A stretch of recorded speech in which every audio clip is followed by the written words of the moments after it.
10 students, so we are back with the very important chapter for your class 10 preparation, that is federalism. So now you guys studied about power sharing, and in that power sharing you heard a word that is federal structure of power sharing.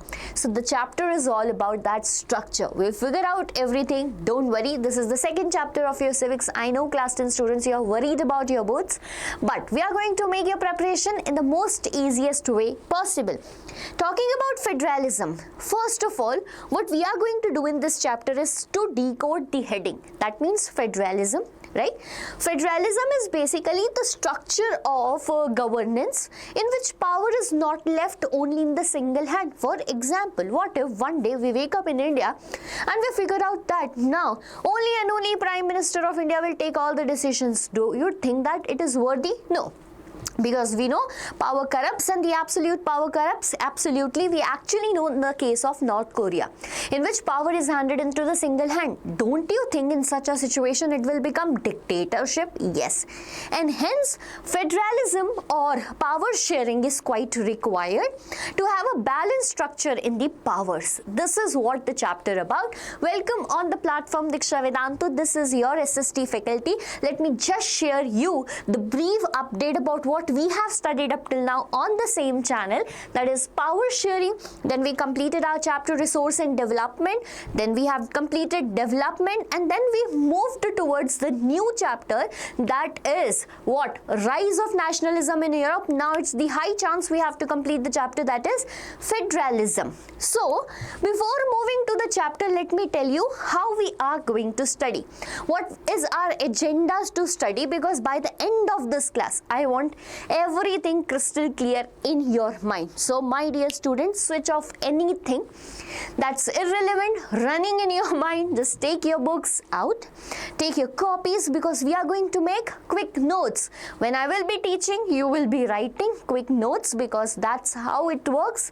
And your pen, pencil, whatever is required, because we need not to get up in the middle of the lecture and get deviated. Okay, so coming towards it, a big question. We will start the chapter with a question that if one government had all the powers, don't you think that this will go wrong? Yes, and hence the concept federalism is introduced to the world in the democratic countries. Then what is the core ideas of this chapter? Then we will see everything with our lens of exams. What does it means? We will see from each of the topic which type of question comes.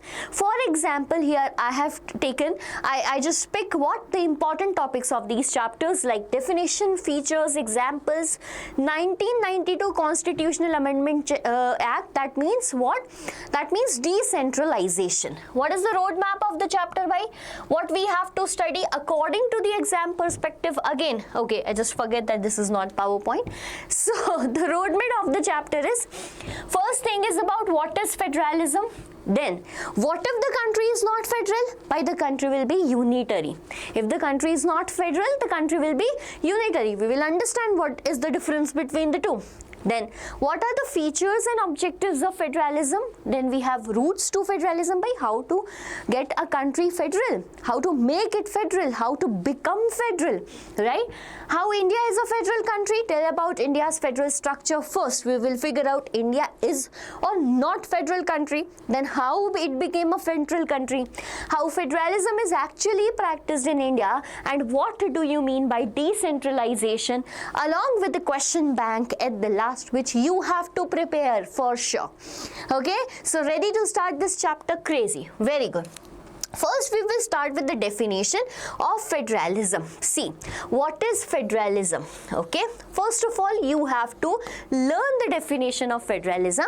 Beta, in the chapter power sharing, okay, in the chapter power sharing, we have learned that the power can be shared by four types in the modern democracies. How the types were? Let us have a look to this. So first was among organs of government. What was it? Among among different organs of government. That means legislature, executive, judiciary, etc. Then we saw among different levels of government, okay, bye. Then among different political parties we have seen, and then we have seen it among different social groups. So this chapter is all about this second criteria, that is among different levels of government, because this is known as federal form of power sharing. What? Federal form of power sharing, and from here the word comes federalism. When power is shared, pay attention that when power is shared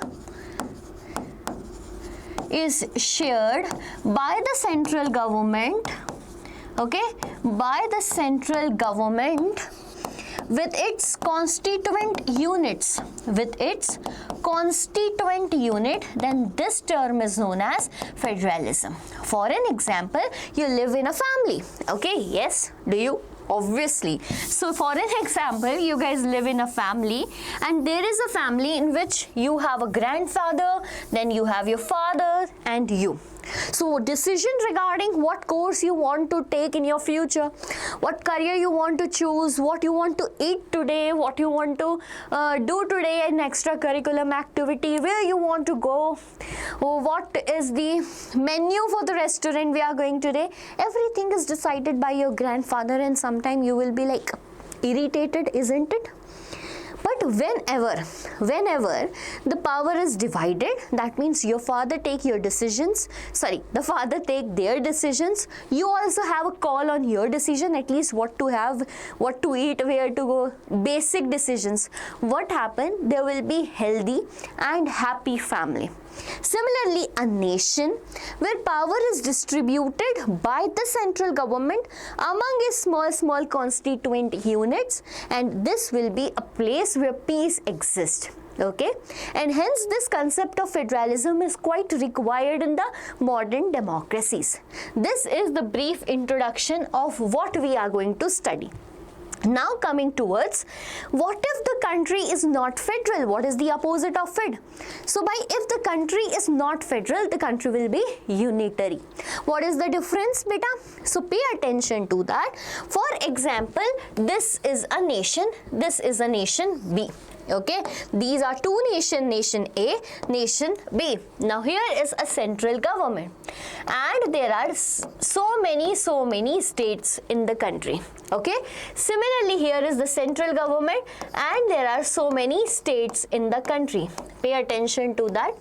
Okay, whenever these states are not shared with any of the power, rather all the decisions are only taken by the central government, by the single government, this structure is known as unitary form of government. Okay, rather when the respective decisions, okay, some of the decisions are taken by central government, but as per the regional importance, some decisions are given to the state government as well. This is referred as federal form of government. Getting my point?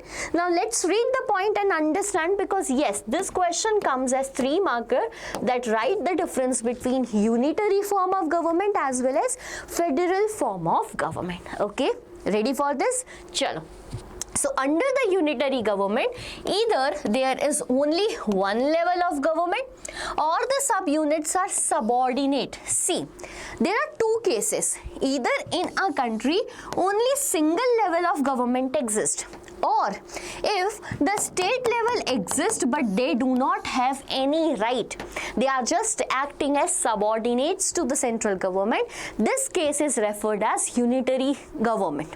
Okay, the central government can pass orders to the provincial and local government, for obvious, who will give the power? Central government, right? All the laws will be made by the central government, so the state government do not have their own power, how to work, what decisions to make, etc. Okay, example, China. Yes, China is a unitary nation, beta. Pakistan. Yes, Pakistan is a unitary nation. The states do not have any power. Similar is with UK, Japan, Saudi Arabia. Okay, now coming towards federal form of government, what it is, bacha? So federalism is the system of governments, and this power is divided between center authority and various constituent units. The definition I just told you. This is what is the definition of federal form of government or federalism.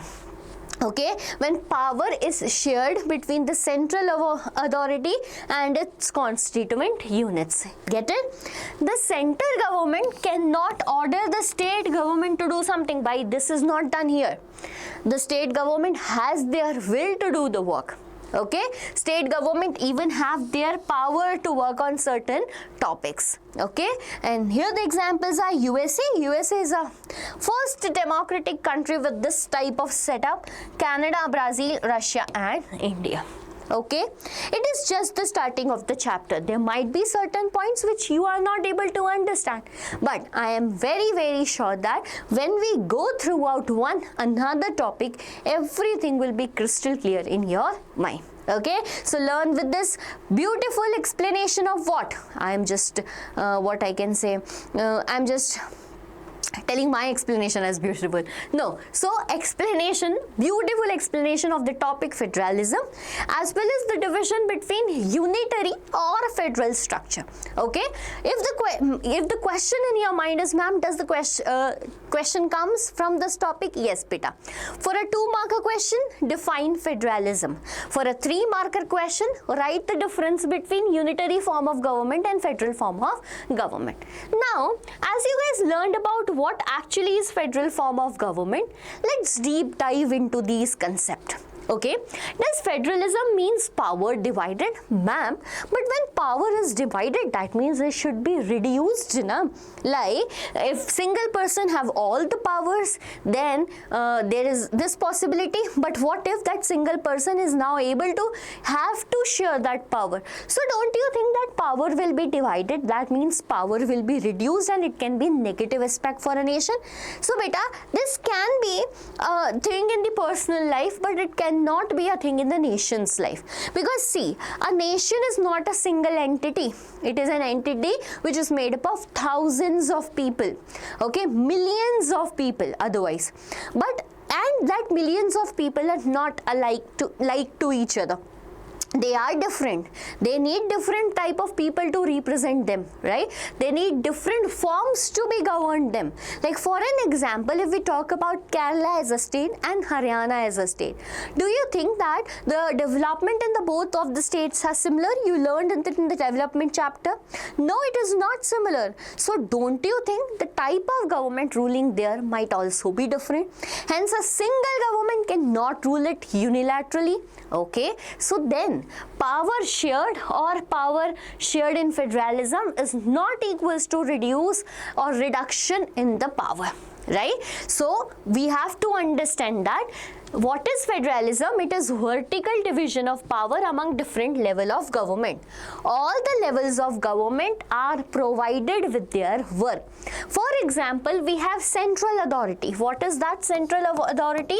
The central government of India. The central government of India. Bacha, this central government looks in all the matters that are of national importance. For example, Indian Army, the defense of India. If we give this army the right to, like, every state to do so, don't you think that every state of India, Haryana, Punjab will be fighting with each other? No. Hence, in this case, a centralized authority is required, and that is what central government is doing. Banking. Currency. We can't give currency in the hands of state government. Why? Because it is a matter that needs to be uniformed throughout the nation. Communication, foreign affairs. But there are certain matters which are of regional or state importance. For example, farming. Do you think that the farming pattern is same everywhere in the states of India? No, it's not. Clearly, Punjab has a different farming pattern and West Bengal has a different farming pattern. So don't you think state government, someone in the region should be responsible for that? Yes. Similarly, irrigation, right? A lot of things. So all the matters that are of state importance, we provide that to constituent unit. In the form of India, we have the constituent unit as state government. I'm just generally explaining it and connecting it with India. Then we have even local government too at the local level. Let's understand that. So before moving to that, dividing power clearly tells us that this is for the unity of the nation, to maintain the unity of the nation, not to divide it. Okay, now again to a very important question that comes in your exams for 5 marks. Whenever I say na कि this comes for 5 marks, whenever I say this type of question comes for 5 marks, you need to use your pen that's kept along with you, right? And it's not working because you're not using it. So in that copy, write right now that what are the features of federalism.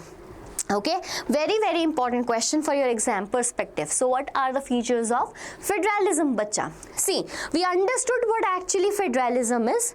Now we are going to figure out its features, how it's work. First thing is, there are two or more level of government. Why bhai? Because in federalism, power is shared among central authority and its constituent unit. How many units can there be? Either they can be 2 or more than 2. These are sometimes referred as levels, or you might have heard it as tiers of government. Like India have how many tiers of government? 3 tiers of government. So the first point is there are 2 or more than 2 tiers of government. Okay bhai, understood very nicely that we have different government like we have in India. Okay, what these government are actually doing? Are they eating jhalmuri? No. Oh my god, it become political. So we'll come to the next point, different tiers of government. Pay attention to it. Like we have central government, okay, then we have state. I'm just giving you an example, or local government. So all these 3 different tiers of government, right, govern the same citizen, but each tier has its own jurisdiction. Ma'am, please explain this. This is going out of our mind. Beta, again we will read it. Different tiers of government govern the same citizen. How? Let me give you the example of myself right now. So, for example, I live in Indore. Okay, I live in Indore. I am the resident of Indore, a city that is in Madhya Pradesh, right? So whenever the municipal corporation, if you guys know that it is the cleanest city of India, so the decision of municipal corporation was such that we will not be throwing any garbage on the roads. Does it implies to me? Yes. Why? Because I am the resident of Indore. Second example, I live in the state that is Madhya Pradesh. So if any law is made by the state government, anything is decided by the state government, will it imply to me? Yes, it will imply to me, because I am also residing in the state that is Madhya Pradesh. Okay, then comes to the central government. If any law is made by central government for all nation, will it govern me? Yes. So all these different levels of government are governing the same citizen, me. Okay, you can take your example also. So the different tiers of government govern the same citizen, but each tier has its jurisdiction. Now what is jurisdiction? Beta, whenever the word comes that jurisdiction, you have to revise, you have to just keep in mind 2 words. What is that? Work, okay, plus work area. Work plus work area. For example, what is the work of central government? To look after the defense. But what is the work of state government? Is to look after the state police. Okay, getting my point? Is the work same? No, they have their own jurisdiction as well as in area. Central government works for the entire country. State government works for the state, for example Karnataka. Getting my point? So they are, beta, they govern the state, same citizens, but have their own jurisdiction. That means work plus work area. In the subject related to legislation, that means making the law, taxation, applying tax on the people, and administration, like implementing the administrative decisions. Getting my point? Second point done. Okay, now where is this jurisdiction coming from, right? Why we are going to follow it? Beta, because the jurisdiction of these respective levels are specified in the constitution, and you know that what constitution is and how it actually matters. So where it is written, all the jurisdictions are mentioned in the constitution. Achha, can we change that jurisdiction by? See, so it is basically the fundamental provisions. Anything that is fundamental cannot be altered, right, outrightly. So the fundamental provision of the constitution cannot be unilaterally changed. Unilaterally means by any single level of government, that someday central government wake up and decide that I am going to take this decision from the state government, this power from the state government. Is it going to work? No. So the fundamental provision of the constitution cannot be unilaterally changed by any one level of government. Done? Very good. Next, court has the power to interpret the constitution. Now comes the point, what happens when we are not able to understand what is written in the constitution? So by the court, basically the highest court of appeal, that is Supreme Court, has the power to interpret and understand the constitution and the powers of different levels of government. What will happen if any fight is going on? Like central government and state government are fighting over issues. Where we will go? Again, we will go to the highest, what we can say, court of appeal, that is Supreme Court. Okay. One more thing, all these levels of government are doing work, and for work they need paisa. So where does it comes? Source of revenue for each level of government is also clearly specified. Where it is specified, it is in the constitution also only, and it ensures financial autonomy. Understood clearly what are the features of federalism. So these are my dear students, what features of federalism, and this topic is going to give you how many marks? 5 marks. Okay, now comes the dual objective of federalism. Bhai, what is the objective of this word federalism? Why do we have to imply it in the nation? But there are two objectives, because it safeguard and promote unity of the nation. By if we are providing the respective units their own power, they will use their power and live happily. But if we take the decision only by a single authority, all will feel that I am not happy in the country because I am not the decision making body. Getting my point? So it safeguard and promote the unity of the nation. Second is it accommodate regional diversity. Regions are only happy when they are provided with the powers. So hence it is unity plus diversity. Safeguard and promote unity of the nation, accommodates regional diversity. This come as a 2-marker question. I don't know why. This is the favorite topic of students to skip. I don't know why. I have seen when I was teaching in offline, I have seen a lot of students doing this. Ma'am, where is this question? Where is this topic? It is written in NCERT, bacha. So how you have to remember that 2 points? In the first point, you have to mention unity. And in the second point, you have to mention diversity. Remembered. How you will be framing first one? Safeguard and promote unity. Second is to accommodate regional diversity. 2 marks in your pocket by this question. Question comes, yes, what are the dual objectives of federalism? Happy? Chalo. Next topic, let's move to the next one. 2 routes to form federalism. By now coming to the point, how a nation becomes a federal nation. There are 2 routes, coming together and holding together. Now pay attention to that. There are different states, right? There are different states. Okay, all of them came together and form a single constituent unit. Pay attention to my diagram. Form a single constituent unit. This is known as coming together. Okay, now holding together means there was a territory in which different regions were there, but when the constitution was being made, they were asked to be the part of a single unit. Okay, and that is known as holding together. One is what? When they themselves are coming together to make a larger unit. okay, and we are holding them to make a larger unit. There is difference between the two. Yes, ma'am, will the question come? Yes. For how many marks? 3 marks. First one is coming together. Beta, when independent states come together on their own to form a bigger unit, like I will tell you the best example, that is USA. What is the USA? United States of America. What does this word united means?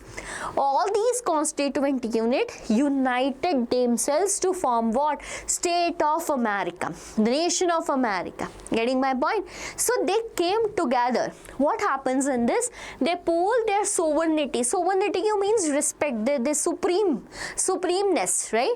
So they pool, they collect it together and retain their identity. That why, see, this is my identity. I will be working like that. I am just the part of United States of America. You don't have any right to interfere in my working. So this is how my identity is retained.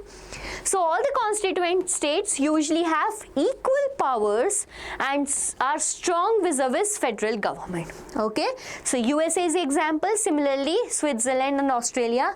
One super trick to remember this is USA, where USA stands for USA, S stands for Switzerland, and A stands for Australia.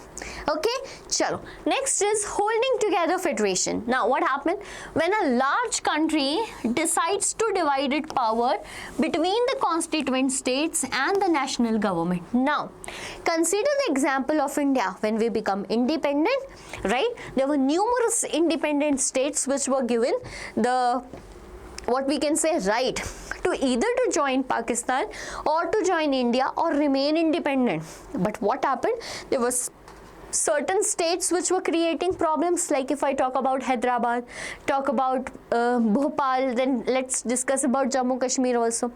What we did, we holded them together to form a bigger unit, and that is known as holding together of federation. Central government tends to be more powerful in India. Do you think that the central government and state government has equal powers? No. State government have power but not equal. So can we call it as a federal country? Yes. But who is more powerful, beta? Central government. And this type is known as holding together of federation. Type is known as holding together of federalism or federation. Example is India, Spain and Belgium, ISB. Okay, India, or more easy is SBI Bank. Spain, Belgium and India. Here it is USA, here it is SBI Bank. Get it? Very good. So here the concept is very clear that by India is a federal country, but which type of federalism? Not coming together, holding together. Achha, why Belgium is a holding together federation? Do you guys remember the last chapter, power sharing? What happened? So civil tensions were rising day by day between Dutch and French. Then what they did? In the Flemish and Wallonia region, they accommodated the regional diversity. They holded them by sharing the powers. Remember, holded them by sharing the power. So yes, this is an example of 1993. Belgium changed from a unitary system to federal system by constitution amendment in 1993. It shows how federalism can help accommodate diversity. Okay, so if we compare with India, one very, very interesting, tricky question comes in your exams and you are sometimes not able to answer it. And what is that? And what is that question? Pick out one similarity as well as one difference between Belgium and India. And now you might be thinking, ma'am, what is this? These type of questions are known as competency type of questions, which you guys are scared about a lot. Right? So last year students were, ma'am, what is this competency type of questions? Are the different type of questions? Beta, these are just analysis pattern questions. You have to analyze the difference and the similarity between Belgium and India. So one similarity, that both have federal features, yes, by. We also have state and central government. They also have state and central government. But the difference is India is holding together, where the center is generally stronger than states. Okay, they have equal power somewhere. So that's very important. One difference is India is a holding together. See, I won't say that Belgium is not a holding together. Belgium is also a holding together type of federation.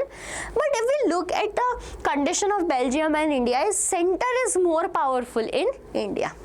Okay, get it? So this is the example, one quick difference as well as similarity between what?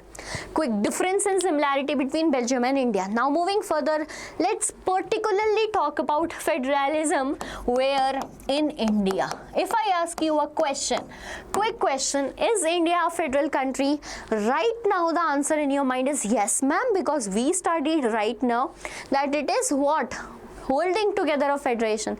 But what if I tell you there is no word as federal written in the Indian constitution? Then Indian constitution does not tell us that India is a federal country. Rather, the article 1 of Indian constitution says that India, that is Bharat, shall be union of states. Why not federal of states? Why? We are federal country. Why not federal of states? The question, big question in our mind. So why the first article says that India, that is Bharat, shall be union of states? What do we actually mean by the union of states first? Why India has opted this phrase, beta? Because see, in a federal form of structure, right? If I say the ideal federalism actually means there will be a central government and there will be a state government, and they both will be equal to each other. Power will be shared equally, like there is a case in USA. Okay, we are aware about that. But pay attention, in USA they came as coming together of federation. There are different states came together to form a larger unit. In that coming together, if this state do not want to live together in the nation, will they come out of this union? Yes. And this right is known as right to secede away. Right to secede away. What if we give this right to secede away in India? By Gujarat will be a different nation, Assam will be a different nation, Tamil Nadu will be a different nation. Don't you think that? Yes. Hence, to protect that risk, we have used what? But a union of government. So federation comes with a right to secede away. In India, no state has the right to secede away or to get separated from the union, and this is the reason. Getting my point or not? Okay, cool, very good. So what makes India a federal country? You said that, ma'am, we have not written anywhere in the constitution that we are federal. Rather, we opted for union. But tell me how India is a federal country. How India is a holding federation. Beta, this is how India is a federal country. By the division of its legislative power. Now, if you are still in class 9 not knowing this word legislature, let me tell you, it means law making. Law making. Like the law is made for the entire nation in the parliament. So who is the law making body for the nation? Parliament. Parliament consists of what? Members of Lok Sabha and Rajya Sabha. That is actually the central government. Similarly is there law making bodies in the state government and at the local levels too. Isn't it? So now comes to the point, we studied the feature of federalism that each of this tier of government will govern the same citizen. हाँ भाई ठीक है, but they will have their own jurisdiction. Work and area, define it. Where is the work and area divided? In the constitution. So as per our Indian constitution, we have divided this legislative as well as administrative powers in different list. What beta? List. Okay, yes, lists are given in the constitution, right? First list is referred as union list. What it is known as? Union list. Very obvious. This will be for whole nation, and this list will contains the subjects which are for the complete nation. Read it. It includes the subjects of national importance such as defense, of the country. Again, defense is for the entire country and hence it needs to be same. Foreign affairs, banking, communication, currency. You can think, if we give currency in the hand of state government, what will happen? All the state will have their own currency and it will be so difficult to manage the nation. Hence there are certain topics which are needed to be maintained by a union or a central authority. Okay, it is in the central list. Bhai, who makes the law for this list? For obvious, central government makes the law on this list.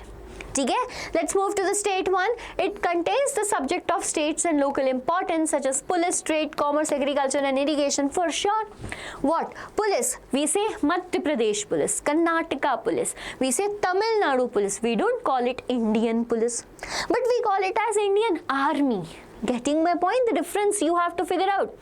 Banking also, commerce, everywhere in the states there are different trade and commerce for the states. So who makes the law? The state government make the law for all the subjects listed in the state list. Then now moving towards the concurrent list. By what is concurrent list? Beta, there are lot of matters.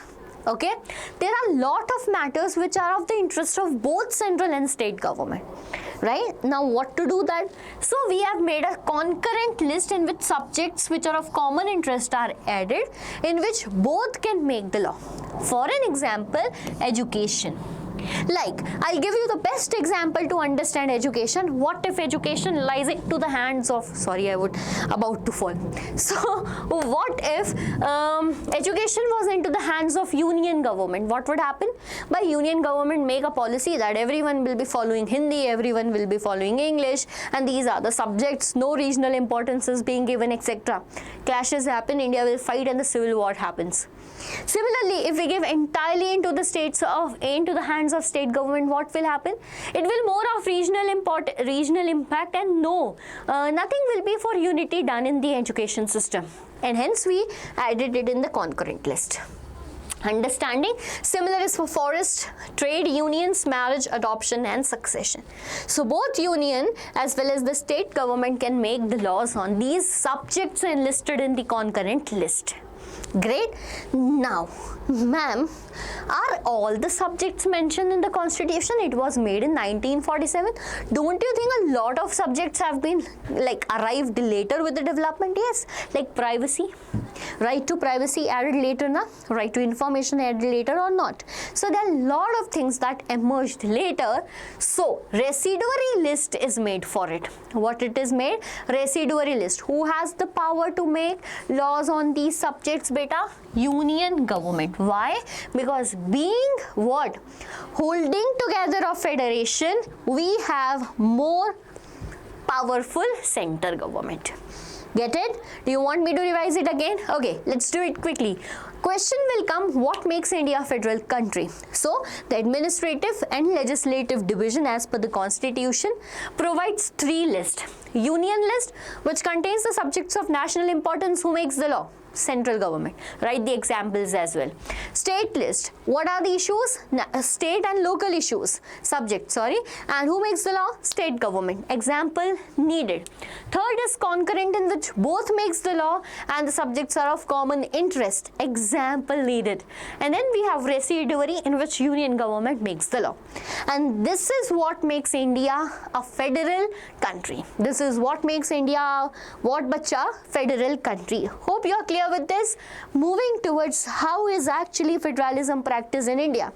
Federalism is not a concept that can work only when it is written in the books.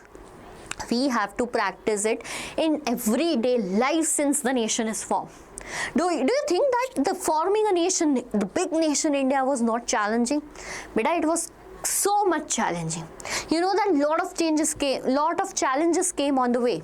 Like when India was became independent, what happened now? There were a lot of issues, like we were fighting with poverty, unemployment, we were fighting with issues related to the territories, boundaries, our neighbors, lot of things. So when the constitution was started to be formed, various matters were questioned, like the first thing what we have to do is to make states. Now here by states I mean Madhya Pradesh, Karnataka and all. So there was a nation India, became independent by British British government. Let me tell you one more thing before moving to this. Okay, let me tell you one thing that's very, very clear to you. So we have a nation India. Okay, right now I am calling it as British India. Why I am calling it as British India? This is before 1947. Before 1947, where we call it as India. So in 1947, they made India an independent nation. Okay, we got India an independent nation. So India became independent. What was the structure of India during the time Britishers were ruling? So beta, during the time Britishers were ruling, there were different types of provinces. Like one was British province. British province. Like we have states right now, na, Bengal, Bihar, Odisha, etc. Similarly, there were British province like British province of Bengal, British province of Mysore, British province of Marathas, Central province and Berar, and similarly there were 11 in numbers. Okay, then we have princely states. What? Princely states. Pay attention to this. So these provinces were directly governed by the British government. They were directly governed by the British government. However, these princely states were indirectly governed, and the princes there were ruling in the face of Britishers. Okay, now when Britishers left, what happened? This province went directly into the hands of independent India. But the most challenging task was these princely states who were given options either to join India or to join Pakistan or to remain independent. So a lot of problems was created, and we cannot follow the same pattern as Britishers did because a lot of princely state merged with India.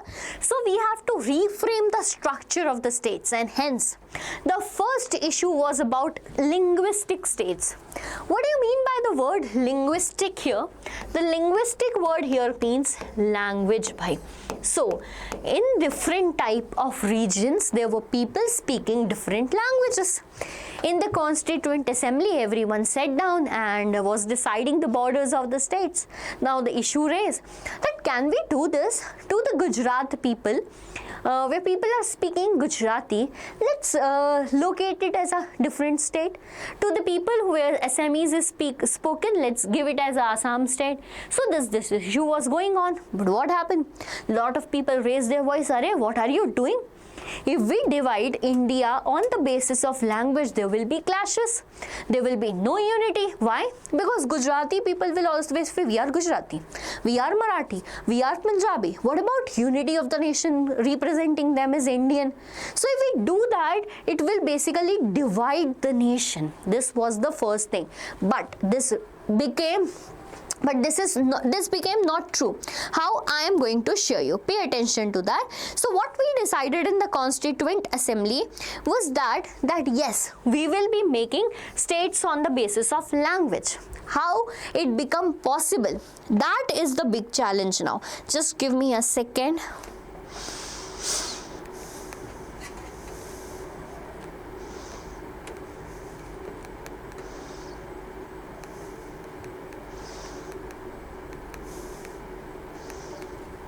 Just a second, an important thing.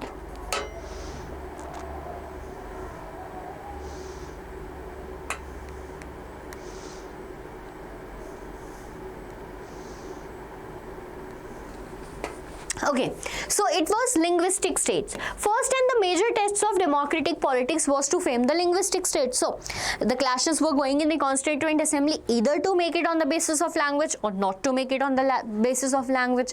Then started some revolution because people here were demanding, the people basically were demanding the states to be made on the basis of what? Language. So there is a personality, Sri Ramullu. Okay, Sri Ramullu set on hunger strike. Okay, hunger strike, and because of his hunger strike, he later died because of it. It was around, I don't remember the days, it was around 30 or 18 days of fast unto death, which led what? Sorry, it was 56 days of fast unto death, which led to the formation of first state of India on the basis of language, and that first state was Andhra Pradesh. Later, the demand to make the states on the basis of language increased, and we have seen a lot of states. Like first it was Bombay state. Bombay state collectively, which consisted the regions of Gujarat speaking and Marathi speaking. Later we divided it into Gujarat state as well as Maharashtra state differently. So yes, we adopted this policy. The second one is language policy, bacha. This was the second case in the front of democracy. If we see and understand that by there are lot of languages in the nation.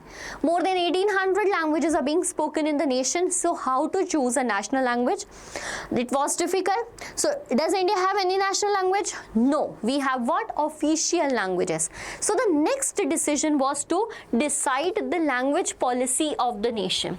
Like if we go and see the census of that time, there was no single language that was spoken in majority. Now you might be thinking, no ma'am, India is a majorly Hindi speaking state. See, Hindi is majorly spoken in the central and the northern India. Northeast India, it is not being spoken. South India, it's not being spoken. So it was only 40% of the population, even less than that, that spoke what? Hindi. So we cannot make Hindi as one of the national language. It would not be fair for all the entire nation, right? So hence the decision was not taken then. We decided any other language, but no single unitary language was used, and hence we opted for certain official languages, and we chose Hindi, right, plus English. Because Hindi, why? Because majority of them speaks, plus English, why? Because beta, other than Hindi, irony is such that we speak English in majority in the nation. There is no other language which binds the country other than Hindi and English. Okay, so this decision was taken. So federalism is not only written in the constitution, it is practiced every day. And the third part is about center-state relations. I give you a brief introduction and they'll explain you in detail. See, there is a center and there is a state. There are two different types of government. There may be chances in that single time the same government is ruling, the functioning will be smooth. But what if, because we have retained the regional identities, what if the central government and the state government is different? So at that time, how can functioning be made smooth? So changes significantly happened after 1990, where a concept came about coalition government, where what can happen if you feel that your party is small, okay, you're ruling the state, you want power in central government, you can collide with that government, and when two parties come together and form the government, that is known as coalition government. Why? I will tell you why was there the need of coalition government. First, understand how is federalism practiced. So is everything written in the constitution? No, it cannot be. Hence we practice it every day, day by day. Okay, linguistic states are like that. Let's talk about this. So we are going to talk about them one by one. What was it first? Linguistic states. So as I described you, till 1947 the boundaries of several old states of India has to be changed in order to create a new nation. So what was the demand? The demand was to form the states on the basis of language, and the demand was started by Andhra Pradesh. However, Andhra Pradesh even became the first state to be formed on the basis of language because of the efforts of Shrimallu. Right? Later pay attention, when State Reorganization Commission, this is a 1 marker question that came in 2024. Okay, so when the state, this was a commission made to make the boundaries of the state, it presented its report on 1st of November 1956. By this is very important. So 1st of November 1956, State Reorganization Commission presented its report. According to this report, they have made 14 states, okay, and 6 union territories, and some of them were yes on the basis of languages. Yes, they were on the basis of language, like Punjab, like not that time Punjab, not like we will talk about Tamil Nadu on the basis of language. Tamil, then Karnataka, then Kerala. Okay, get it? So these were the linguistic states. Next test was language policy. So I just told you there is no national language in the nation. We have decided two official language by Hindi and English. Beside Hindi, however, see, it's quite difficult that all the people know Hindi and English still. So beside that, we have made a scheduled list. So beside Hindi, there are 21 languages that are recognized as scheduled language. So in total, along with Hindi, we have 22 scheduled languages that is listed in the schedule of India. What is schedule? So it is a part of constitution, beta. It is a part of constitution. Now the question is, which schedule of India actually contains this list of languages or scheduled languages? Okay. So, there are total 12 schedules in India. There are total 12 schedules in India. In the 8th schedule of Indian Constitution, it is written by what is schedule? It is nothing. Just a preface in the Constitution which defines some articles. Like we cannot write languages because it keeps on changing or we keep on adding more languages in it. Na? So, hence, rather than changing the Constitution, it would be easier for us to change the schedule. So, this 8th schedule of Indian Constitution contains the list. Similarly, contains the language. Similarly, I just told you union list and state list. Don't you think there also changes can be made? Like a lot of things needed to be added in the residuary list. Some of the topics taken from union and state added to concurrent. So hence there also a list schedule is there, that is 7th schedule. Okay, so in the 8th schedule languages are there. So what happens, it helps to bind India, because here we are not like, we are respecting everyone's diversity. What if we have chosen like Sri Lanka that Sinhala will be spoken, Sinhala will be made the only official language? It will never be a good idea. Okay, and hence we opted for this one. The third one is that is central state policy by, I'll tell you why. See, since a long period of time after independence, from 1947 to I would say 1990, there was a single majority ruling party in the country, Congress, Indian National Congress. There were no problems, right? Everything went very smooth in terms of what I am saying, you can understand. So the same party ruled both center and in most of the state, but the changes occurred in 1990. In 1990, bacha, various regional political parties came into force. Because of this regional political parties, when they increased that votes which were only and only given to a single party will become divert now. Don't you think it will become difficult to prove majority? Ha bhai. It made us difficult to prove majority in the nation. So, to get that majority, we opted for a new way, that is coalition government. Okay, coalition government. What is coalition government, beta? When two political parties come together and form the government is known as coalition government. Okay, acha, there is a confusion in two words which I know every student have it. One is alliance. Okay, one is alliance. Okay, the other one is coalition. The other one is coalition. Okay, the single is alliance and the other one is coalition. So when two parties, see, there are a lot of parties in the country and they come together in a view that we will fight the election and become the government. But do you think all of them becomes the government? No, bhai. So when two or more than two political parties, okay, when two or more than two political parties come together for like to fight elections, then hence it is known as what? Alliance. But this same when forms the government, okay, forms the government, that is known as coalition government. I hope you are never going to be confused in this topic ever.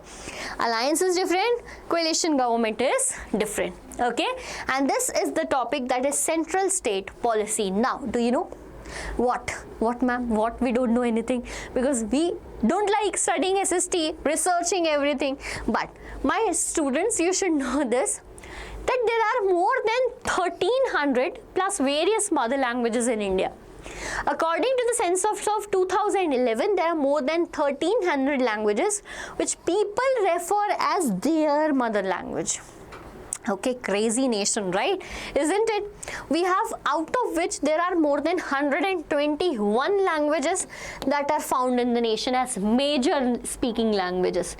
By that, Brazil and Sri Lanka were fighting over only 2 languages, and we as a nation are holding 121 major languages and 1300 around languages. Okay, however, we opted for 22 languages that are scheduled language, basically recognized as like, which have like past origin decades ago as scheduled languages. I'll provide you the list for the same. So have a look at that. Sometimes an MCQ question can come that, mark that whichever is not the scheduled language of India. So if you think that you're going to skip this topic, better have a reading of at least. Have a reading of it at least, like Assamese, Bengali, Bodo, Dogri, Gujarati, Hindi, Kannada, Kashmiri, like Assamese spoken in Assam. ठीक है, lot of Konkani, Maithili, Malayalam, Manipuri, Marathi, Nepali, Odia, Punjabi, Sanskrit, Santhali, Sindhi, Tamil, Telugu, Urdu. I was about to tell you the regions where these languages are spoken, but I think that something must be done from your side. So go and see whichever language you don't know from this particular slide and figure out where it is being spoken. And you can also share that in the comment section so that others know that too. Great. So this is the list of scheduled languages for India. The last and the very important topic, that is decentralization of powers. By what it is? So do you guys know about centralization of powers? When power is given into single hands, and that is known as centralization of powers. So what is decentralization? Obviously vice versa, bhai. When power is divided with different levels of government, that is decentralization of power. Okay, if I tell you the meaning, when power is taken from the central and state government and shared to the local government, this is known as decentralization. So we did this? Yes, we did this. Why? Because there was need of decentralization. Bhai, when the Constitution of India was made, right, the original Constitution of India was made, there were 2 tiers of government, central government, right, plus state government. Only 2 tiers were there. But later on, we have find the need of it. See, large number of problems cannot be settled can only be settled at local level. For example, you have street light in your lane and it got damaged because of something. Where will you go? You have no local government, you need to directly go to the state government for complaining, or the departments made by them. So no, there are certain ground issues that are needed to be solved at ground level. I will tell you the example, best example. You made a mistake, okay? You will follow the hierarchy. You will go and speak to the softest person at your home first, like your mother. You will go and tell, Mama, this is being done. Please sort out at your level, na. Isn't it? If the problem is not sorted by your mother, or it is like felt that this is not my case, it needs to be dealt by the father and like belt treatment to be given, so then it will reach to your father. Getting my point? So beta, similarly, there are a lot of things that needed to be sorted at the local level only, ground level only. So why we have to make a government for that? Then people have better knowledge of problems of their own localities. But there are a lot of people living in the locality and they know how the problem is and how it can be sorted. So why not to make a representative of them at local level only? Right? And participation of the people when the decision making body will also be increased. Like if I talk today, we at the village level has panchayats. What is that panchayat? Local government. So that panchayat people, panchayat samiti comes from village itself. What is being done? By decision making. Have you guys saw that panchayat web series? You will relate it very nicely if you have if you saw that series. What happened? The 5 people sitting in front of Sarpanch ji. Who are these? Panchayat Samitis coming from your village. In the village, the people are in the decision making body. What if Panchayat was not existing? Directly there will be state government. Will they ever become the MLA? No. So this is the problem. So a village, road, water supply, local sanitation, these are local issues by. So why is decentralization favored in India, or why is decentralization needed in India? Again a 3-marker question. Going to write it today? Great. Next is about steps taken for decentralization by. This is for 5 marks. This is for 5 marks. That comes always. Very important question, right? So what are the steps taken? Like how we made India a decentralized country? So beta, first of all, we made the local government, right? We wrote the local government in the constitution. That means a constitution status is given to the local government. Okay. For that constitution status comes along with it what? Elections every 5 years. In every 5 years, at regular interval of time, elections will be held for this particular post of what? Local government. Acha. In this local government, pay attention. In this local government, there will be 2 forms of government you studied in class 6. Okay, 2 forms of government, one at rural level and the other one at urban level. The type of government at rural level is known as panchayats. Okay, panchayats. And the type of government at urban level is known as municipality. It is known as municipality. Okay, let's talk about them in detail. So the first point was it was made a constitutional body. Elections will be held regularly. Seats are reserved here for ST, SC and OBC. Seats are reserved here for ST, SC and OBC. One more important provision is that 1/3, by this is so important, 1/3 seats are reserved for women, because of which, you know, more than 10 lakh participation has been seen by women in the political sphere, which was not existing before this. Okay, an independent constituent body, an independent institution will be there, that is State Election Commission, to conduct election, free and fair election for local government. Okay, so election commission is not doing it. We will make separate state level election commissions for this. Okay, the state government are required to share some power of revenue, because if they will work, they need money. Acha, when was it done, beta? So this was done in 1992. Okay, 1992, 73rd and 74th Constitution Amendment Act. Okay, got it? Now, if you are still someone who don't actually know about the system of panchayats, municipalities, and you get every time confused among them, then this is quite important for you. So quickly understand this local self-government. We have 2.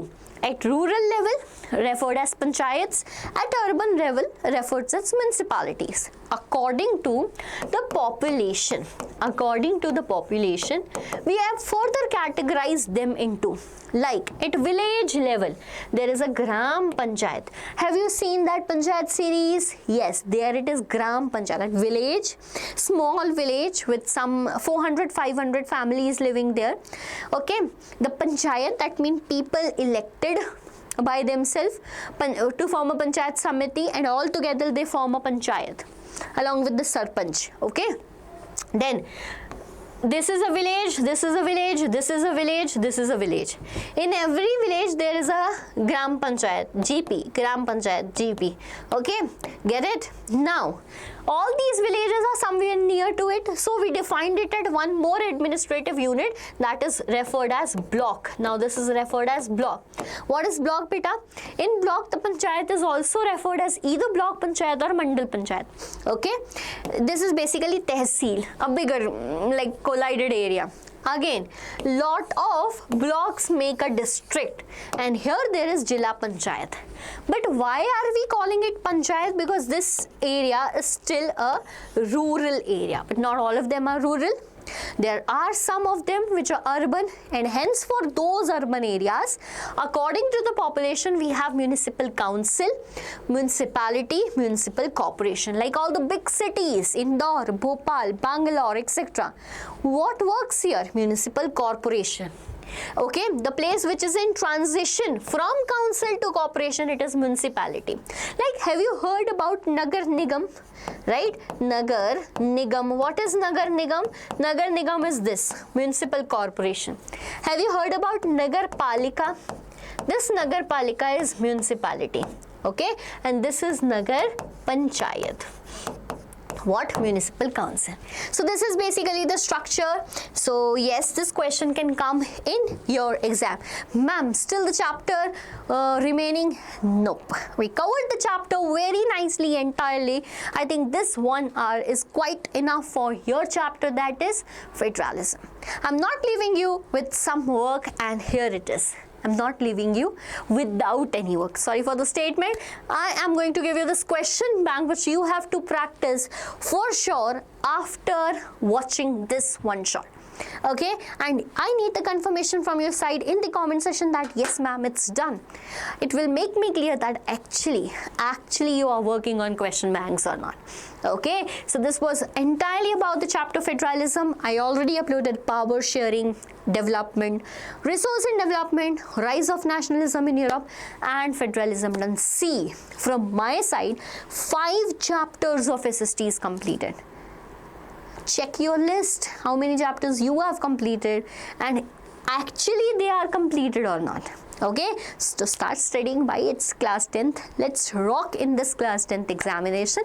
Meet you soon in the next one shot. By the time you keep on guessing which will be the next one shot, and write that in the comment section. Bye bye.